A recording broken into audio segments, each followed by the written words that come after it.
ରଖିଦେଲୁନି ରଖିଛୁ କାହିଁ ତାହେଲେ ମୋତେ ବି ଦେ ନହେଲେ ମୁଁ ସାଙ୍ଗ ହେବିନି ନହେଲେ ମୋର ସାଙ୍ଗ ହେବିନି। ଆପଣମାନେ ଭାବୁଥିବେ ନା ଏଇ ଛୁଆଟା କିଏ ଆଉ କ'ଣ ସବୁ କହୁଛି।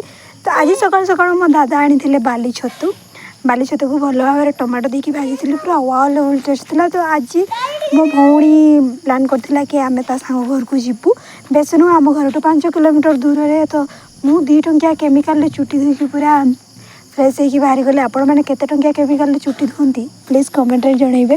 ଯିବା ବାଟରେ ଆଉ ଜଣେ ସାଙ୍ଗ ଆମ ସହିତ ଦେଖା ହେଇଗଲା କିନ୍ତୁ ମୁଁ ତାକୁ କ୍ୟାପଚର୍ କରିନି। ଯାଉ ଯାଉ ପହଞ୍ଚି ଗଲୁ। ସେ ଶୋଇଥିଲା ବିଚାରି ଆମ ପାଇଁ ଖରାରେ ଉଠିଛି।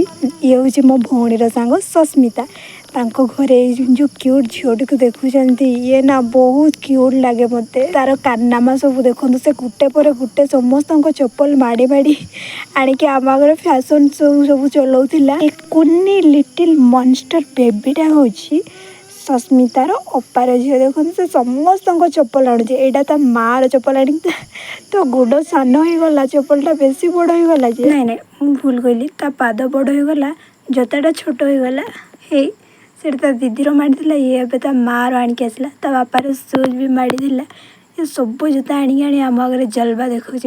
ଟୋଟାଲି ସେ କେତେ ହଳ ଚପଲ ମାଡ଼ିକି ଆଣିକି ଦେଖାଉଛି ଯେ ଆମକୁ ଦେଖନ୍ତୁ ସେ ଜମା ତାକୁ ଯେତେ କହିଲେ ସେ ମାନୁ ହିଁ ନଥିଲା।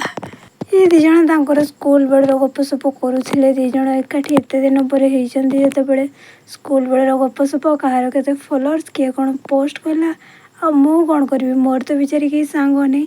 ସେ ଛୁଆଟା ଥିଲା ସେ ତାର ଫ୍ୟାସନ୍ ଶୋ କରୁଛି ତ ମୁଁ ମୋ ନିଜକୁ ଦେଖିକି ଷ୍ଟାଇଲ୍ ମାରିଦେଉଥିଲି। ଦେଖନ୍ତୁ ସେ ବେଲାରେ କୋଲ୍ଡ ଡ୍ରିଙ୍କସ୍ ପିଉଛି। ଏ ମା ସେ ସବୁ ଜୋତା ମାରିଲା ଲାଷ୍ଟରେ ମୋ ଜୋତାକୁ ବି ମାରିଲା ବାହାରୁ ଆଣିକି। ଥଣ୍ଡା ପିଇକି ରହିଲି। ଜୟ ଜଗନ୍ନାଥ। କ'ଣ ହେଲା ସବୁ ନେକ୍ସଟ ବ୍ଲଗ୍ରେ ଦେଖିବା। ସବସ୍କ୍ରାଇବ୍।